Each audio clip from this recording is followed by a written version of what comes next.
USAID e TSE fizeram eventos à véspera das eleições de 2022. É isso mesmo. Em pelo menos 2 eventos realizados em abril e em dezembro de 2021, no auge do planejamento das eleições presidenciais de 2022, o Tribunal Superior Eleitoral participou de ações realizadas em parceria com a Agência dos Estados Unidos para Desenvolvimento Internacional, ou USAID, com o objetivo de combater e enfrentar o que consideravam desinformação e as notícias falsas no período eleitoral. O TSE e o USAID criaram em 2021 um guia de combate à desinformação, um manual de prática destinado a ser replicado em outros países. Segundo o próprio site do tribunal, o trabalho se baseava em práticas de suposto combate à desinformação criada pelo TSE em 2020. O Brasil vem se destacando no cenário internacional pelo papel do judiciário na censura das redes sociais de conteúdos que considera antidemocrático. Agora a USAID está no centro de uma polêmica internacional e corre o risco de ser reestruturada ou mesmo fechada pelo governo do presidente americano Donald Trump. A agência teria financiado projetos de orientação progressista em diversos países e há suspeita de que suas ações possam ter enfraquecido líderes da direita pelo mundo. Aliados do ex-presidente Jair Bolsonaro afirmam que isso teria ocorrido no Brasil, prejudicando a campanha da disputa à reeleição em 2022. O Trump suspendeu as atividades da USAID para uma revisão dos projetos financiados por ela, sob a justificativa de que a agência estaria desperdiçando bilhões de dólares dos Estados Unidos. Na segunda-feira, Michael Benz, ex-chefe de informática do Departamento de Estado dos Estados Unidos, no primeiro governo do Donald Trump, disse em entrevista ao programa The War Room de Steve Bannon, ex-estrategista de campanha de Trump, que sem a existência da USAID, Bolsonaro ainda seria presidente. Ele indicou que a agência americana teria desempenhado um papel crucial nas eleições brasileiras de 2022, ao financiar iniciativas ligadas ao monitoramento de informações e restrição de conteúdos favoráveis ao ex-presidente. Benz não apresentou provas, mas falou, inclusive, que teria havido interferência em ações do TSE. A Gazeta do Povo procurou a Corte Eleitoral para comentar as acusações, mas não obteve retorno até a publicação da reportagem. É claro que se essas informações forem confirmadas, não há dúvidas de que a campanha de Jair Bolsonaro foi bastante prejudicada. Vamos aguardar as apurações. E hoje fomos surpreendidos com a notícia de que Alexandre de Moraes está liberando vários perfis bloqueados por ele. É isso mesmo. Alexandre de Moraes recua e manda desbloquear redes sociais de Léo Índio, primo de Bolsonaro. Alexandre também liberou as contas bloqueadas do influenciador Monark nas redes sociais. E Moraes restabeleceu até mesmo as redes sociais de uma presa do 8 de janeiro nesta sexta-feira. Será que tudo isso já são efeitos de Trump e a descoberta da USAID? A Folha de São Paulo voltou com os títulos de Sem Provas, igual disse o leitor, mas, e aqui no Sem Provas, né, talvez eles não consigam viver sem Bolsonaro, não relacionando com Sem Provas. Eduardo Bolsonaro acusa Sem Provas, ONGs e USAID de interferir em eleição e defende CPI. No entanto, se você for minimamente honesto, você vai ver que não é que tem uma ou duas provas. Está recheado de provas a vinculação do USAID, por exemplo, com o Tribunal Superior Eleitoral. Nessa matéria aqui, de 2021, tem lá: em evento internacional, o presidente do TSE reforça a educação digital para combate à desinformação. É justamente o que o Mike Benz está falando lá nos Estados Unidos, ó. E aqui no cantinho da tela, o que tem lá? USAID. Então, meus caros, esse escândalo aqui é muito grande para conseguir esconder. Todos os dias nos Estados Unidos, senadores, porta-voz da Casa Branca, várias pessoas começam a falar para onde ia esse dinheiro da USAID. Essa USAID, gente, é dinheiro do pagador de impostos dos Estados Unidos. E essa agência, ela deveria enviar ajuda humanitária para fora do território norte-americano. No entanto, estava totalmente enviesado e estava indo para Opera Trans no Peru, para qualquer outro tipo de baboseira mundo afora. Isso daí terminava na mão de militantes de esquerda. O denunciante Mike Benz tem alertado que não somente para interferência eleitoral, mas por vezes até reforma do poder judiciário e doutrinação da imprensa.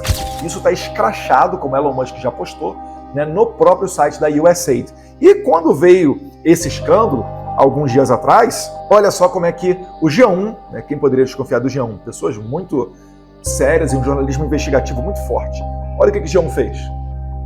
Musk diz que deve fechar a principal agência humanitária dos Estados Unidos. Abre aspas. É ninho de vermes.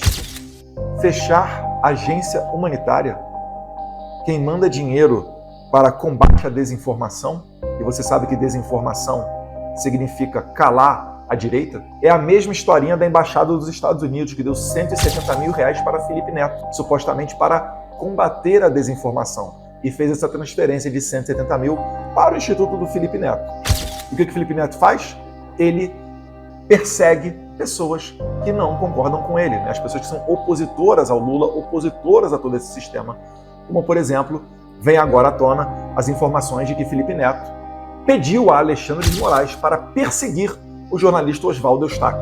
Oswaldo Eustáquio, que hoje encontra-se asilado na Espanha.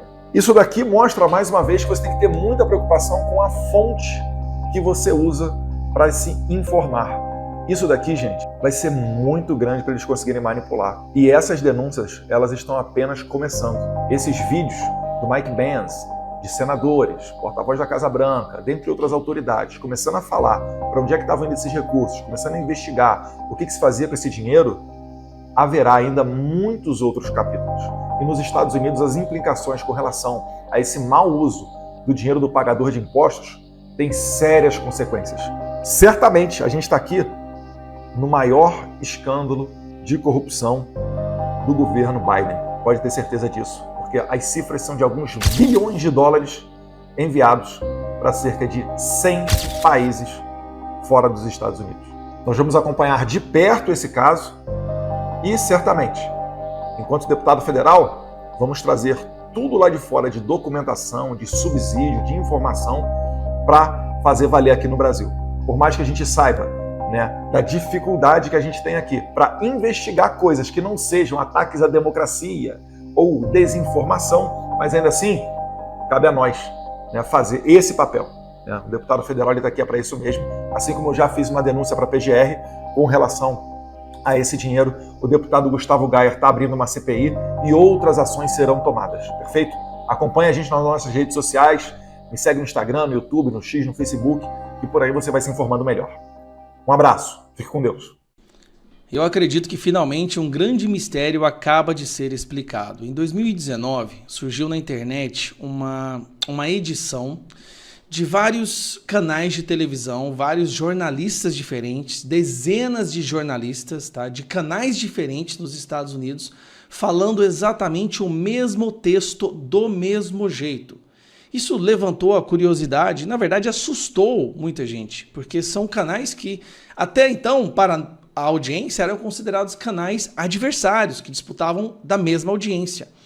E aí esse trecho, eu não sei se você assistiu antes, mas se você não tiver assistido, vamos assistir ele agora. Você vai entender o que é que está acontecendo e por que essas pessoas todas falam em sintonia. Our greatest responsibility is to serve our Treasure Valley communities, the El Paso, Las Cruces communities, Eastern Iowa communities, Mid-Michigan communities. We are extremely proud of the quality, balanced journalism that CBS 4 News produces. But we are concerned about the trouble and trend of irresponsible, one-sided news stories plaguing our country. the sharing of biased and False news has become all too common on social media. More alarmingly, some media outlets publish these stories simply aren't true without checking facts first. Unfortunately, some members of the media use their platforms to push their own personal bias and agenda to control exactly what people think. This is extremely dangerous to our democracy. This is extremely dangerous to our democracy. E aí eles ficam repetindo, this is extremely dangerous to our democracy. Aí vem um detalhe. Canais diferentes, jornalistas diferentes, que são muitas vezes concorrentes entre si pela mesma audiência, falando exatamente o mesmo texto. Veio a pergunta, quem estava por trás disso? Porque se todos falam a mesma coisa, alguém relatou, elaborou esse texto e enviou para todos, para que todos lessem em seus canais.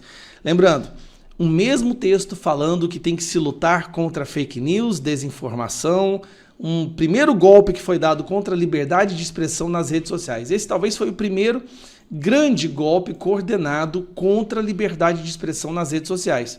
Você preste atenção, são dezenas de canais diferentes falando exatamente a mesma coisa.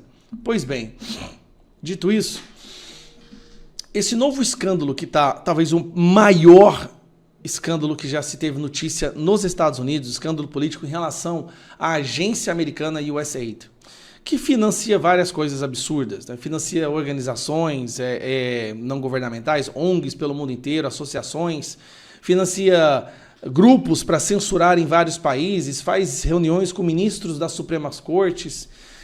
E aí se descobriu, Elon Musk, enquanto estava fazendo ali uma averiguação, se descobriu isso aqui, ó. USAID deu fundos, né, para 6.200 jornalistas, apoiou 707 empresas de notícias, né, media outlets, empresas de notícias, globalmente. Repórteres Sem Fronteiras avisam para o risco que a mídia independente depois do congelamento da USAID.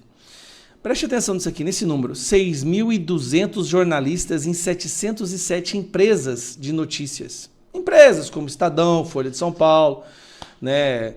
E sem falar as ONGs, aqui ó, 279 ONGs focadas em mídia, como a Sleeping Giants, por exemplo, artigo 19, em mais de 30 países em 2000. Isso aqui foi só em 2023, tá? Foi um total de 268 milhões de dólares, tá? Isso que dá muito mais de R$1 bilhão. Nós estamos falando da maior articulação, controle da imprensa internacional em prol de uma agenda única, que é a agenda da USAID. E qual é a agenda da USAID no que se diz respeito à internet, à liberdade de expressão? Censura. Única e exclusivamente censura. Cultivar em várias imprensas do mundo inteiro e através de vários jornalistas que seriam seus ventrílocos, a ideia de que liberdade de expressão de alguma forma é opressora, de que tem discurso de ódio, homofobia, racismo, misoginia, transfobia, todas essas coisas que eles usam para falar que a internet tem que ser censurada por causa do discurso de ódio e principalmente do risco que a liberdade de expressão causa à democracia. Sim, a USAID gastou bilhões e bilhões de dólares para convencer, para manipular jornalistas, empresas de notícias, de jornalismo, a imprensa, no mundo inteiro, para incutir na sua cabeça que a liberdade de expressão é um risco para a democracia. Veja isso, a liberdade de expressão, que é o pilar fundamental da democracia, de repente é proferida pela boca de vários jornalistas como se ela fosse o principal risco, e muita gente acreditou. Esta influência que a USAID teve no debate político internacional, isso foi um dos maiores crimes contra a humanidade.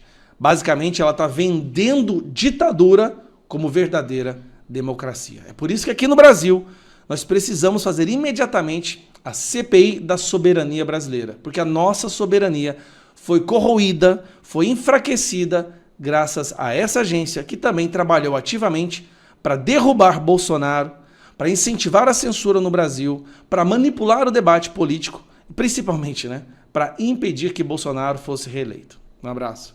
Nos últimos dias eu tenho falado sobre o maior escândalo político da história, que é o aparelhamento do Estado americano para fins de imposição de autoritarismo, seja internamente nos Estados Unidos, seja para o resto do mundo. Os Estados Unidos que sempre foram um farol da liberdade, com os seus problemas, com os seus erros. Não há país perfeito, não há regime perfeito, mas eu creio que se a gente olhar para a história, os efeitos, né, aí dos ideais americanos foram muito mais positivos do que negativos. Mas se pega esse projeto da liberdade, se aparelha esse projeto para servir aos piores fins, aos fins anti-americanos, na verdade, que é a imposição de regimes autoritários, com reflexos diretos na situação brasileira.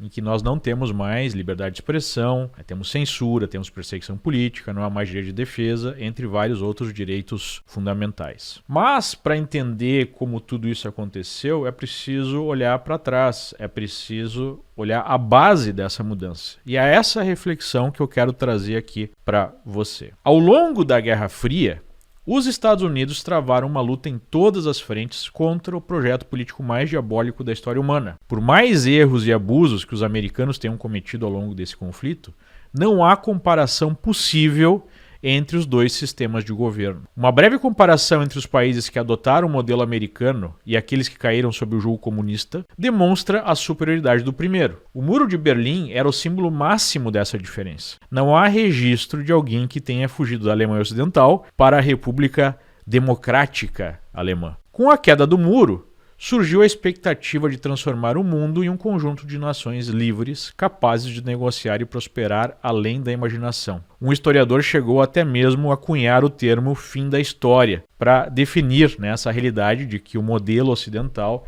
de sistemas capitalistas, num regime político democrático, seria utilizado como modelo para o resto do mundo. Mas havia um problema. Em um mundo assim, o que aconteceria com a gigantesca burocracia criada no Ocidente para combater os soviéticos? Na Europa, em que já havia um pendor maior para o socialismo democrático, a transição foi mais suave, absorvendo a consciência social soviética, vamos colocar assim, mesclada a um suposto livre mercado, e bem suposto, porque é livre mercado até a página 2 diante de tanta regulação. E a promessa de manter direitos humanos fundamentais, incluindo aí a própria liberdade de expressão. Não demorou para que essa mesma ideia de socialismo democrático infestasse a esquerda americana e até parte do Partido Republicano. O problema é que o socialismo nunca funcionou e nunca funcionará em escala global, pois sempre desemboca em um arranjo totalitário, no qual as elites reprimem o povo quando o dinheiro dos outros acaba, para utilizar aqui uma frase da Thatcher. Para piorar, a China, que os globalistas acreditavam ser uma parceira para a construção desse admirável mundo novo, reformou seu próprio comunismo para acomodar uma maior liberdade de mercado e, com o financiamento ocidental, criou um projeto alternativo para o mundo, uma espécie de repaginação da União Soviética. Diante disso, os socialistas democráticos dos dois lados do Atlântico decidiram por fim às liberdades fundamentais para neutralizar a suposta ameaça do, novamente entre aspas, populismo autoritário, que é como eles chamam,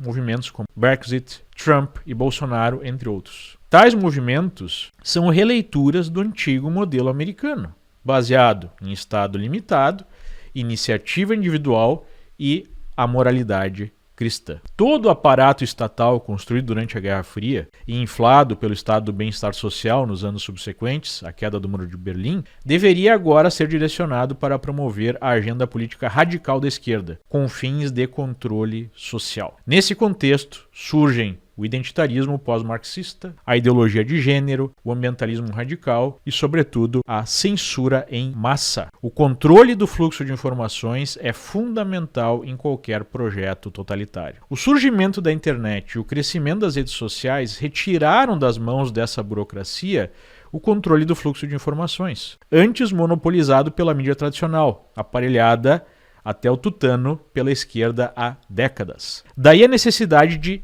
regular as redes sociais de todas as formas possíveis, com um único objetivo: censurar, criminalizar e fazer desaparecer qualquer oposição ao projeto socialista global.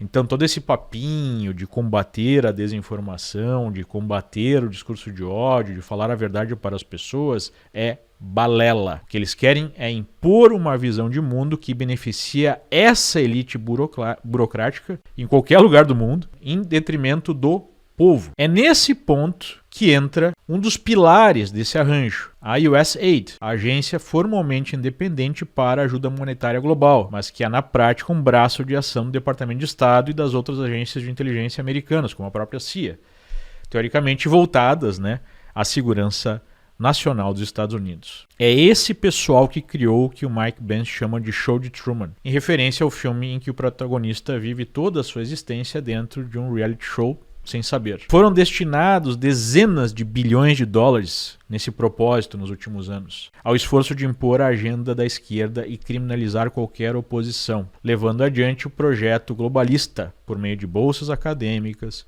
subsídios para jornalistas e veículos de comunicação em geral, financiamento de milhares de ONGs, empresas, governos, entre outros. As digitais de bilionários globalistas como George Soros, e a sua Open Society já eram claras nesse processo. Agora se vê que a gigantesca estrutura do Estado americano também foi usada para esse mesmo fim. Pasmem, contra os interesses do próprio país. Em outras palavras, nos Estados Unidos, uma elite progressista inescrupulosa tomou conta de uma máquina estatal para operá-la em benefício próprio e viabilizar um projeto de poder autoritário em escala global. Nos últimos anos, a face mais nefasta desse projeto foi a busca pela censura em massa da internet, com a imposição de sistemas de moderação nas redes sociais, criação de leis e regulações para fins de censura, tudo isso legitimado pela imprensa aparelhada. O Brasil talvez seja o melhor exemplo de sucesso desse arranjo. Quando Trump venceu pela primeira vez, ele não tinha plena consciência do inimigo que enfrentava. E o sistema usou sua máquina de moer carne para destruí-lo. Não só falharam nesse propósito, como sofreram uma derrota retumbante. Agora, Trump sabe exatamente o que precisa ser feito e trabalha para desmontar esse deep state. O Brasil, sempre esse canto meio esquecido do mundo, não ficaria de fora do projeto. Em certa medida, só temos hoje um descondenado na presidência por conta disso, ao lado da consolidação de um regime de exceção, com censura e perseguição em massa à direita. O maior risco nesse processo de reconstrução dos Estados Unidos é a abertura de espaço para outros projetos totalitários, como o europeu ou mesmo o chinês, que atua em parceria com a Rússia. A operação de manipulação da opinião pública, por conta desses projetos, já está a todo vapor nas esteiras das últimas revelações, pintando os Estados Unidos como uma força imperialista exploradora, e assim jogando fora o bebê junto com a água do banho.